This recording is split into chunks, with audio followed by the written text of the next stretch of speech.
Hey everybody, back with another video. I had my Defender boards out, so I figured I'd work on this other Defender board set that I had since I'm working on Defender. So not part of the same series, but just working on a Defender board. I basically just hooked it up and I did power it on, and I'll show you what I'm getting, which isn't much. Basically the 4 LEDs straight on. That's where we're at right now. Nothing's on the screen or nothing's outputting to video, so I would assume the CPU is in reset. I've never worked on a Defender board before. This one did have, I can't remember if when I got it, if I cleaned off the corrosion, but it's not bad. Obviously I've seen a lot worse, and I'd looked at the underside. It doesn't look too bad. So first things is probably check voltage. I did that here at the decoupling capacitors. This is a 5-volt decoupling capacitor. I have around 4.8 or so volts with the 5 volts, and I got -5 and obviously plus 12. So the voltage is good. I think I'm going to put on the probe and see what we get on pin 37 here. Alright, I'm going to power it back on. We're going to check pin 37, 40, 39, 38, 37. And it is high. And I'm actually going to hit the reset button. And you can see it goes low. So the reset circuit seems to be working. So let's check our clock, which is 36, I think 35. Or 34.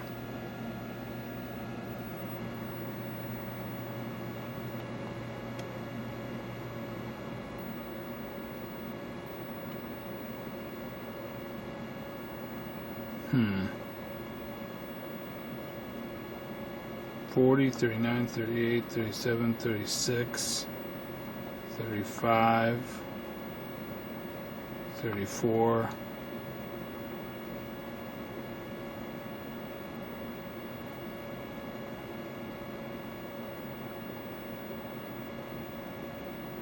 I think I have a clock issue. Am I missing? No, there's the clock right there.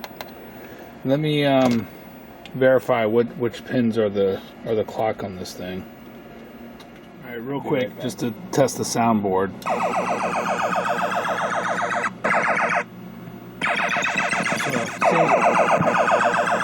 Seems like the soundboard's working. But if I go to, and I am on frequency, right? And yep. If I go to our reset pin, it's high, that's good.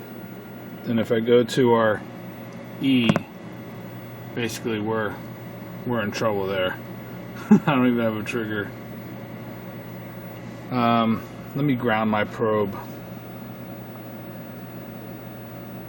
But something is definitely not right with our clock. Let me see if I can get a signal there, but I don't think we have any clock, so I'm gonna start probing around the different chips here for the clock signal. I just touched the CPU, and it's pretty. Oh man, yeah, it's hot. And let me power it on real quick again, because I heard some noise happening, and I happened to probe this pin, and it jumped up to like 11 megahertz or something. It was like crazy. Something's going on with the circuit and probably cooked the CPU as well, I bet. Oh, dang it. Maybe I should wait till it makes some noise.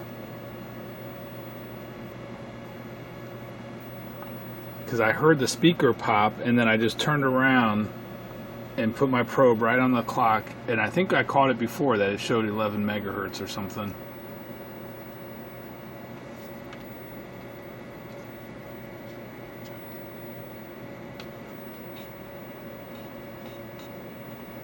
Yeah, but I bet the CPU is toast. I don't know. I've never seen a CPU. I mean, it's only rated for 1 megahertz. I don't know what happens if you send 6. Okay, I just heard something. Let me see. No. Nothing. Damn, yeah, that CPU is hot as shit.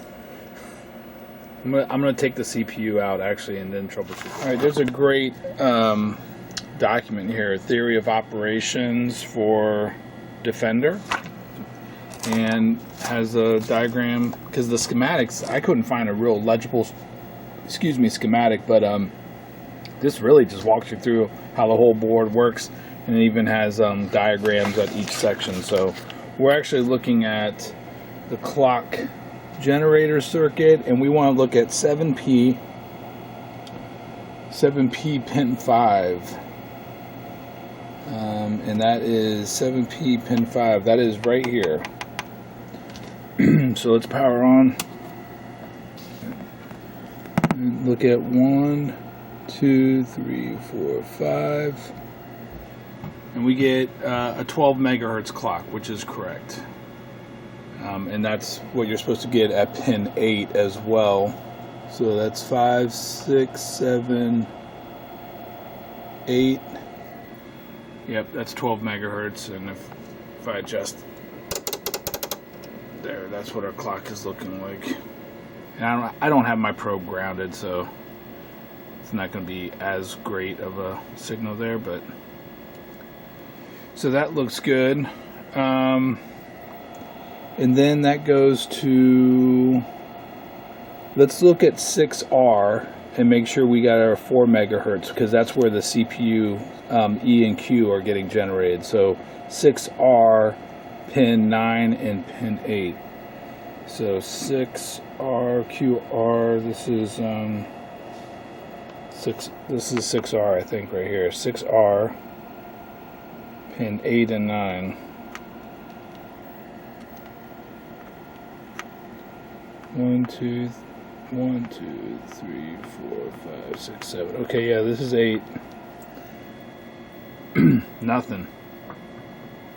So what about pin 11? It's 8, 9, 10, 11. Nothing's coming in on that. 7P pin, now I gotta track it down. So 7, I'm not getting anything on pin 11 here. So let me come back to 7P pin 12. 7P pin 12. This is 7P 8, 9, 10, 11, 12. Okay, so what's going on between here and there? 7P pin 12 to 6R.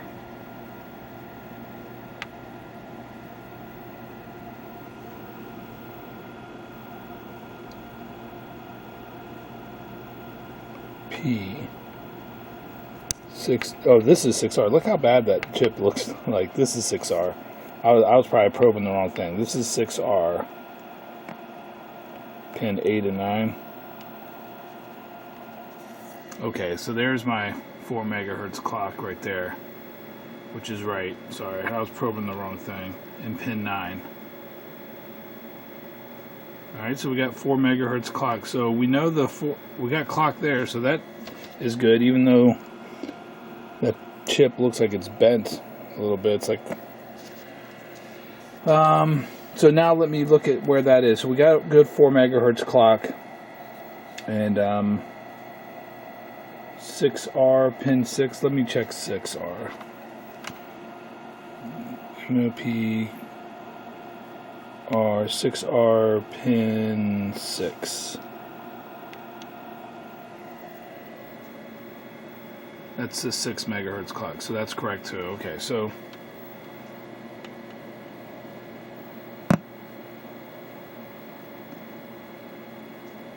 alright, that looks good.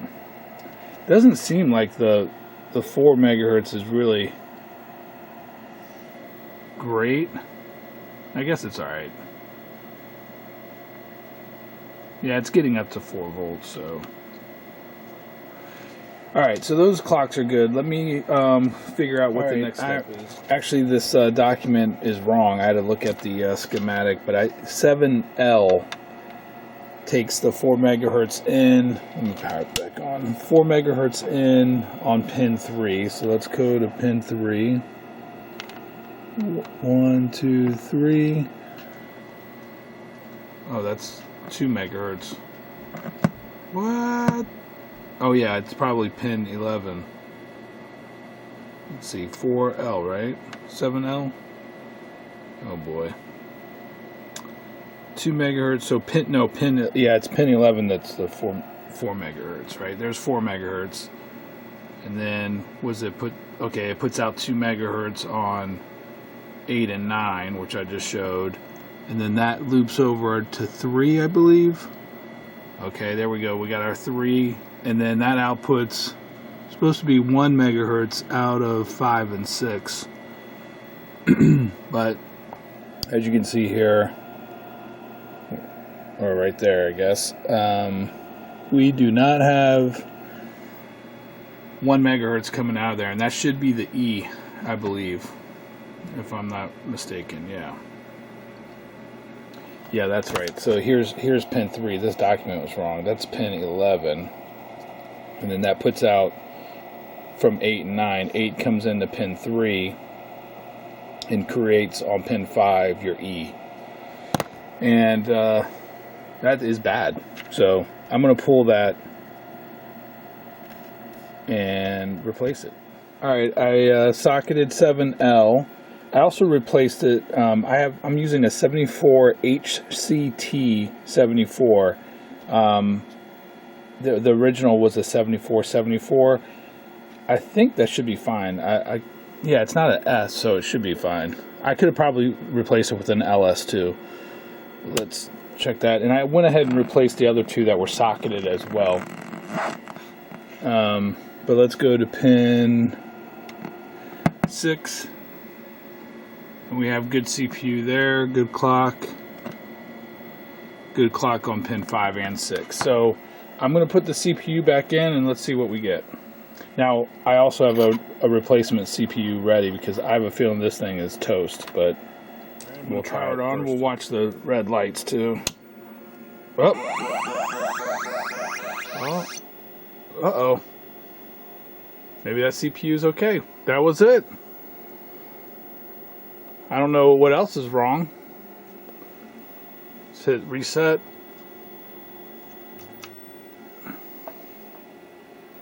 Wow, that was an easy fix.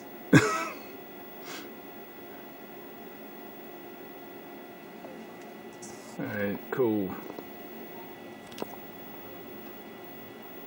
Alright, we'll coin up.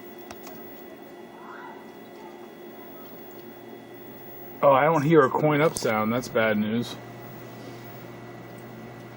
Why is that?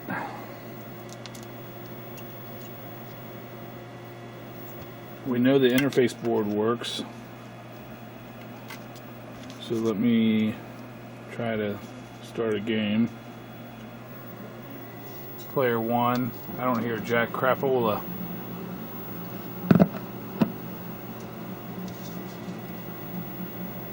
Yeah, what's going on there?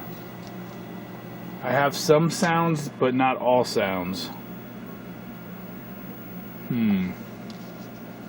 So it's got to be a problem with my soundboard. So if I go to, I'll figure out the test mode. I just have momentary buttons. So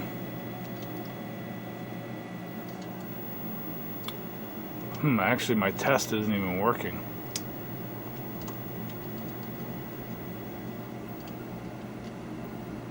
That's interesting.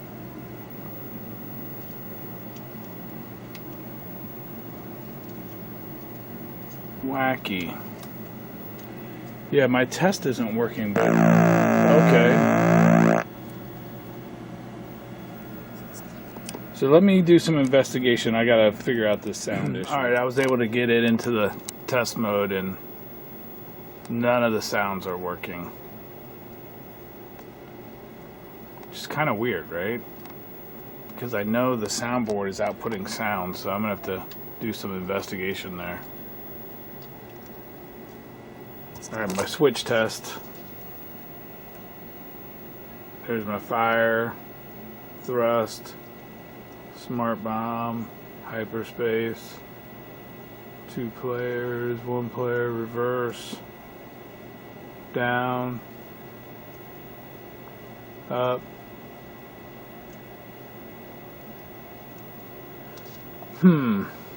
Alright, so that's working. Let me advance here.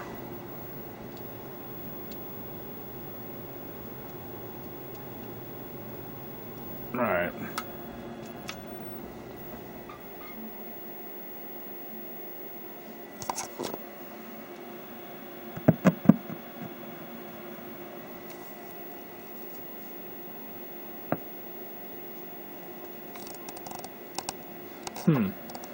Alright, so maybe it's we got a PIA issue. I don't know, I have to check the sound circuit.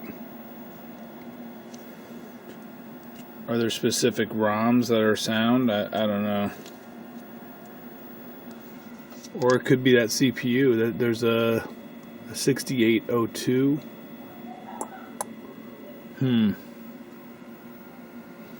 Alright, well, we fixed the board's booting at least, and there's no RAM issues, which is good. So now it's on to the sound. Getting ready to probe around. Let's see if I have this. So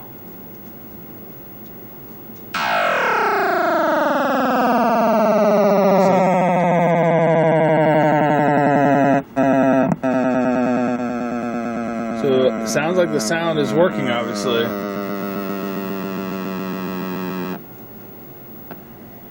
Uh-oh. Sound 6. I don't hear anything.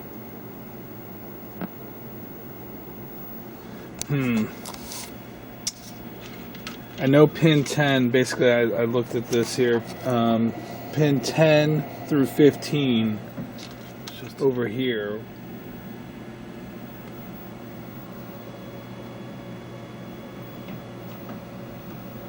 They're just high, I guess.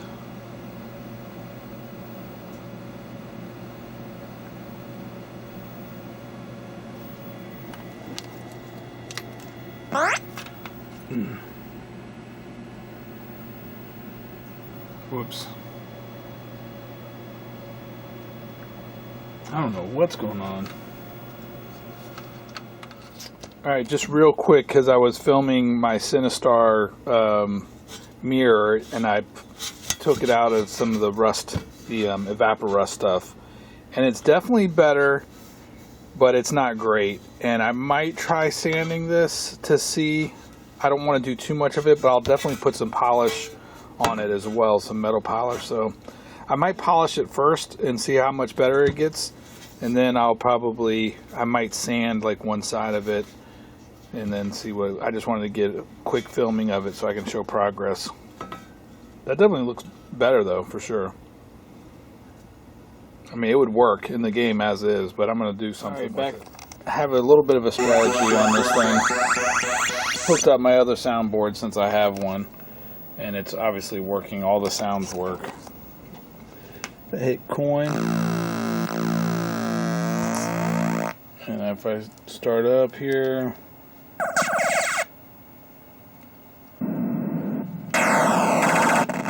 so all the sounds work with this soundboard. So it's only partial sound. Something's going on. The other thing is I could wire. I do have negative 12 volts. I'm using negative 5, but I could wire negative 12 up just to these test points. Plus 12, I think, on 1. Negative 12 on 2. Ground is 3. And 4 is 5 volts. So, alright, so let me come back with the other soundboard. Alright, I've been messing with this off and on, not filming a lot. I tested the capacitors. They look fine to me.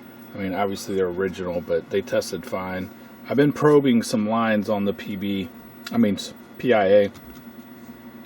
And it's hard to tell, really, if it's good or not, honestly. The inputs are here, like line 10 through 15 or 16 or 17. And then the lines output are up here, pin 2 through, like, pin 9 probably, or something like that. And then that comes into this DAC, digital analog converter, and then to the amp. and then through this capacitor here, and then out to the speaker. It's very hard for me to figure out what the hell's going on, honestly. Let's see. Yeah, like the volume is kind of weird. It's powering on here.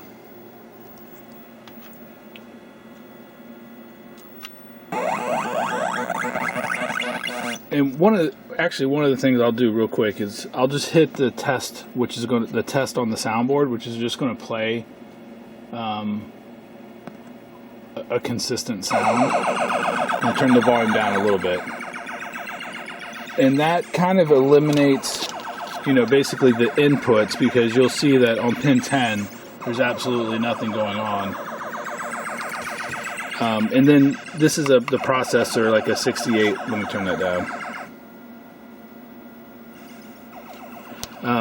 Was this a 6802 on this board? So the other soundboards sometimes have the 6808, but there is no external memory here, the 6810. So these bigger boards always come with the 6802, which has internal memory, and then you have the sound ROM, and then the PIA.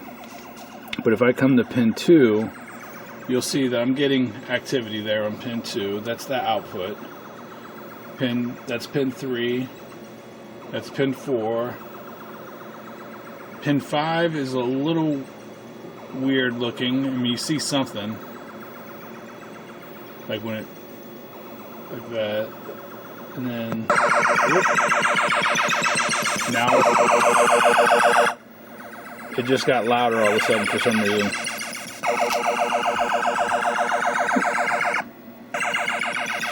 Oh, pin 5 now looks totally different.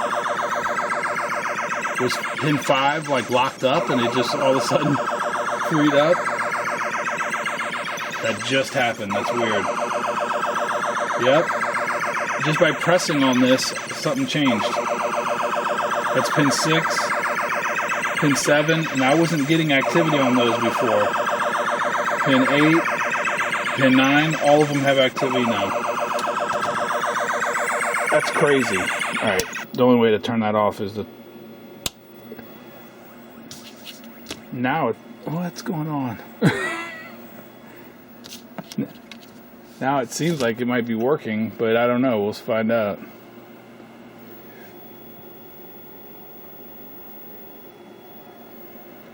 Nope, I can't be working too well. Alright.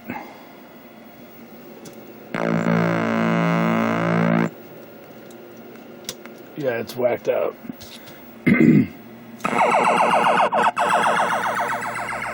Let's see if I got pin 5 again. Is it screwed up? Yeah, see, there's pin 5 again.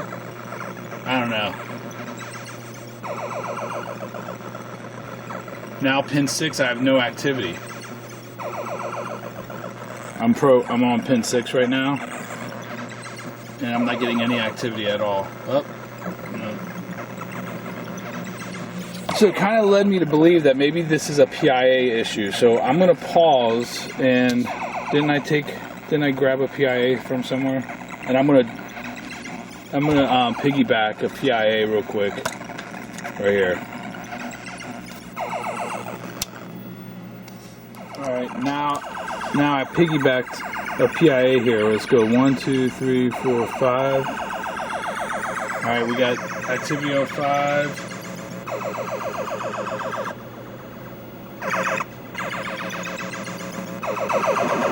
And 6, and 7, and 8.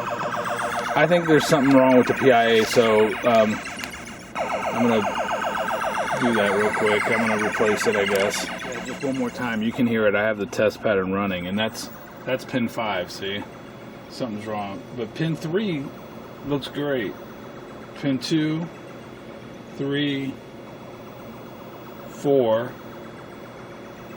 5 does not look great. 6 is just stuck high now. It's not even moving, and it was. When it's working, see, there's some of these outputs. Well, I guess they're inputs and outputs, but it's PA0, PA1 looks good, PA2, and then once we get to PA3, 4 and 5 were getting hosed up. So it looks like I have another bad PIA there. All right, cool. I actually got it out completely clean without having to cut anything out. It came out super easy, which is really nice. So got my NeoLoch tester here. We are going to power it on. And let's check our 6821.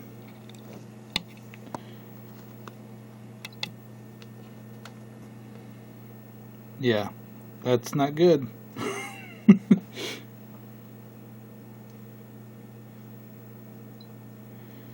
Alright, that failed, and let me just go ahead and just move it around a little bit. Sometimes you gotta just slightly move it.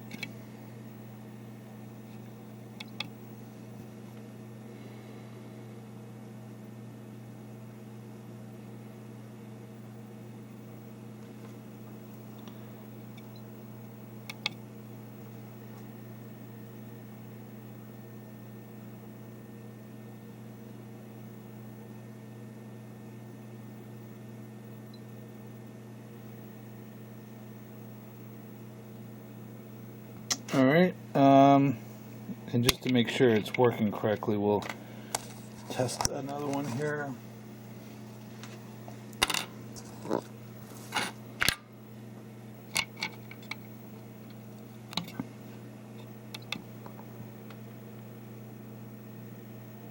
Oh, man. Is that good?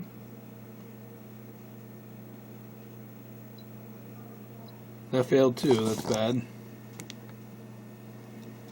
What's going on? Alright, testing again. Yeah, that one's okay. Sometimes you gotta test them a couple times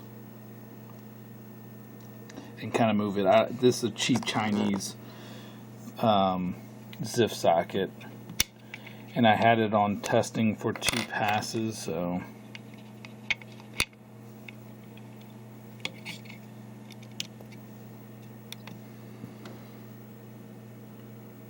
yeah, I would say that one's bad.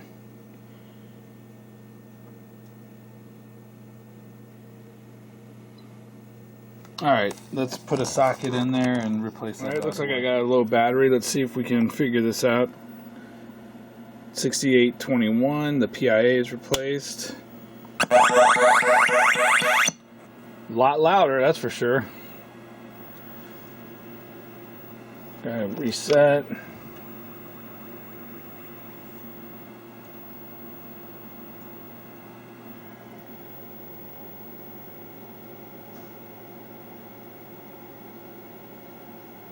Damn it.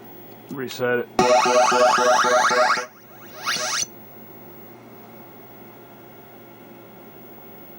And now I should get some sounds out the Williams screen as well. Exactly. Yeah, this thing's fixed. Coin up.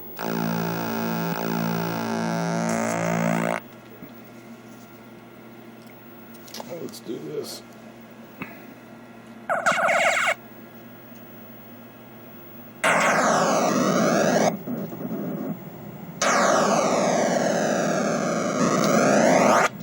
And if I hit my test button,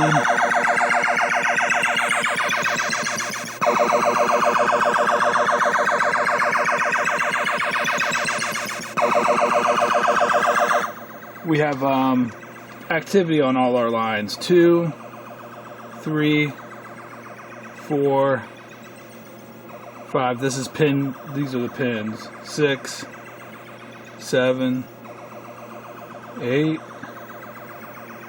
9, and then I come to 10, which is obviously the input. So when you press that test button, you don't actually need the input. So this board set, I think, is completely working, guys. That's it. Gonna wrap this video up. Cheers, guys.